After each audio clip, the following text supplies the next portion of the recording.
ओम भूर्भुवस्सुः तत्सवितुर्वरेण्यं भर्गो देवस्य धीमहि धियो यो नः प्रचोदयात्। ओम ब्रह्मा मुरारी त्रिप्रांतकारी भानु शशि भूमि सुतो बुधश्च गुरुश्च शुक्रः शनि राहु केतुः सर्वे ग्रहाः शांतिकरा भवन्तु। आध्यात्मिक ऊर्जा के स्रोत क्या क्या हो सकते हैं, इस पर बात करेंगे कि हमको आध्यात्मिक ऊर्जा कहाँ कहाँ से मिल सकती है। प्रथम तो आध्यात्मिक ऊर्जा का जो स्रोत होता है वो हमारे अपने घर का पूजा स्थल है। पूजा स्थल जिसमें हम रोज बैठ करके साधना आराधना पूजा करते हैं, वो हमारे आध्यात्मिक ऊर्जा का प्राथमिक स्रोत है, जिससे हम किसी भी प्रकार की सकारात्मक आध्यात्मिक ऊर्जा को प्राप्त करते हैं अपने कार्यों को पूरा करने के लिए। इसके बाद इससे ज़्यादा यदि हमको ऊर्जा प्राप्त करनी हो तो फिर हम कहाँ से प्राप्त कर सकते हैं। हम जहाँ भी रहते हैं, जिस कॉलोनी में रहते हैं, जिस गांव में रहते हैं, जिस शहर में रहते हैं, तो उसके नज़दीक में आपके जो भी मंदिर हो, देवालय हो, उसमें जाकर के आपको आध्यात्मिक ऊर्जा का लाभ लेना चाहिए। वो कैसे ले सकते हैं, वो आप किसी भी दिन निश्चित करके सप्ताह में एक दिन या 15 दिन में एक बार या महीने में एक बार, जब भी आपको समय मिलता है, अपनी सुविधा अनुसार समय के अनुसार आप जाकर के वहाँ से भी आप आध्यात्मिक ऊर्जा का लाभ ले सकते हैं। और अधिक अगर आपको लेना हो तो फिर आप अपने नज़दीक में जो और उससे अधिक जो प्रसिद्ध तीर्थ स्थान हो, तो ऐसे कोई स्थान हो, मतलब आपकी कॉलोनी के मंदिर से बड़ा कोई ऐसा भव्य स्थल हो, तीर्थ स्थल हो, आध्यात्मिक स्रोत का स्थान हो, तो वहाँ पर की यात्रा करके आप आध्यात्मिक ऊर्जा ले सकते हैं। इसीलिए ये होता है कि जो बड़े हमारे तीर्थ स्थल हैं, वहाँ पर जो है ऐसी तीर्थ यात्राएं चलती हैं, जहाँ पर जाकर के लोग इस प्रकार की तीर्थ यात्रा करके आध्यात्मिक ऊर्जा ग्रहण करने के लिए जाते हैं। वर्तमान स्थिति में क्या है, ये एक तरह से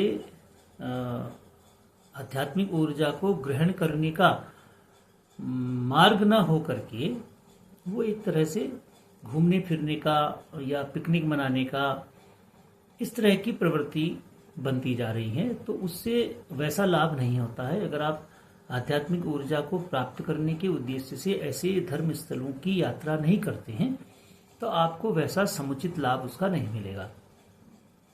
अगर आप इस चीज़ को गौर करें, कभी ध्यान रखें इस बात का, तो जैसे आपको अपने घर के पूजा स्थल में बैठ करके शांति का एहसास होता है, तो उसी प्रकार से आप अंदाजा करेंगे कि आप अपने कॉलोनी के मंदिर में जाते हों या अपने शहर के किसी प्रसिद्ध मंदिर में जाते हों, तो वहाँ पर आप बैठ करके, बैठना जरूरी है, कुछ समय आप बैठेंगे तभी आपको उसके वातावरण का लाभ मिलेगा।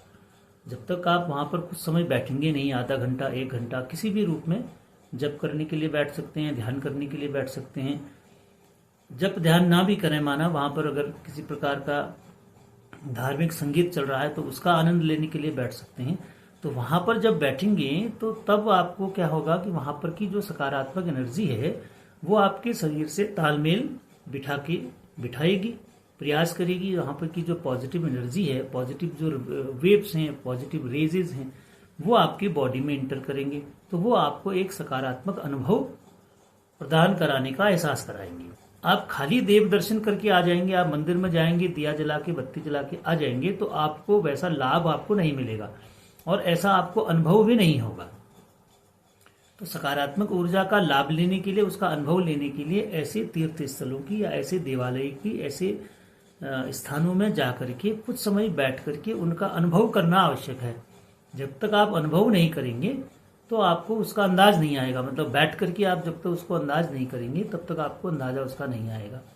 तो इसी प्रकार से क्या होता है कि हम घर में जब बैठते हैं, इसलिए आपको वास्तु की जब हम कभी बात करते हैं तो इसलिए ये करते हैं कि अब अपने घर में पूजा स्थल जब बनाते हैं तो पूजा स्थल बनाते समय अपने घर को वास्तु के अनुसार हमको अपना पूजा स्थल बनाना चाहिए। क्योंकि अगर घर में पूजा स्थल हमारा ठीक होगा तो हम ज़्यादा समय तो अपने घर में ही रहते हैं। तो ज़्यादा समय अगर घर में रह रहे हैं तो हमको जो पॉजिटिव एनर्जी मिलेगी वो अपने ही पूजा घर से मिलेगी, अपने पूजा स्थल से मिलेगी। तो इसलिए हमारा पूजा स्थल जो है वो अपने घर में ठीक जैसा जिस स्थान पर होना चाहिए वास्तु के अनुसार वहीं पर होना चाहिए, तब उससे हमको पॉजिटिव एनर्जी मिलती है। और यदि ऐसा नहीं है तो फिर आप इसलिए आप कभी अंदाज करते हो कि अगर आप किसी बड़े मंदिर में जाते हैं, जो भी शक्तिपीठ होती है कहीं पर भी की, तो वहाँ पर जाकर के आपको एक असीम शांति का अनुभव प्राप्त होता है।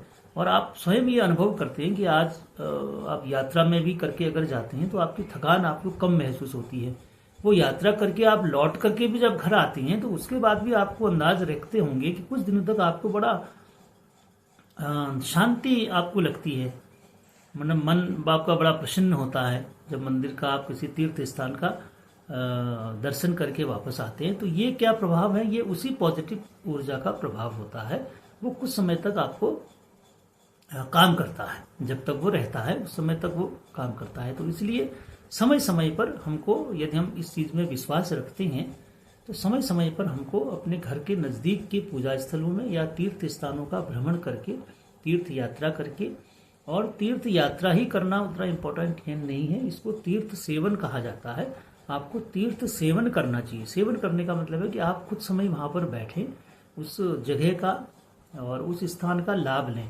मैं इस बात को इसलिए ज़्यादा जोर दे के इसलिए कह रहा हूँ कि अक्सर ये होता है कि हम जब अपने घर का पूजा स्थल बनाते हैं तो ये जरूरी नहीं है कि हर व्यक्ति ने वो पूजा स्थल वास्तु के अनुसार बनाया हो।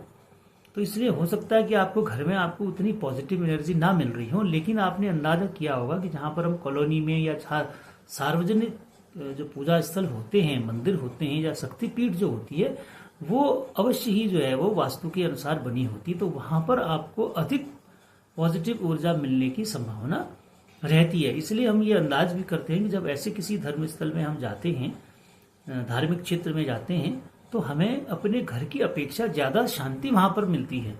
इसलिए हमारा बार बार कभी एक ही स्थान में जाने का मन भी करता है कि हम वहीं पर जाकर के बैठते हैं समय के अनुसार। तो वो उसका कारण ये है कि वो स्थान हमारा वास्तु के अनुरूप बना हुआ रहता है। तो सकारात्मक ऊर्जा प्राप्त करने के लिए हम ये भी कर सकते हैं कि अपने समय के अनुसार 10 दिन में, 15 दिन में, 1 महीने के अंदर में हम ऐसे किसी नज़दीकी धार्मिक स्थान का, शक्तिपीठ का अवश्य दर्शन करने जाएं, वहाँ पर बैठें और वहाँ से हम कुछ ऐसी ऊर्जा ग्रहण करके लाएं ताकि हम अपने आगे के कार्यों में उस ऊर्जा को प्रयोग कर सकें।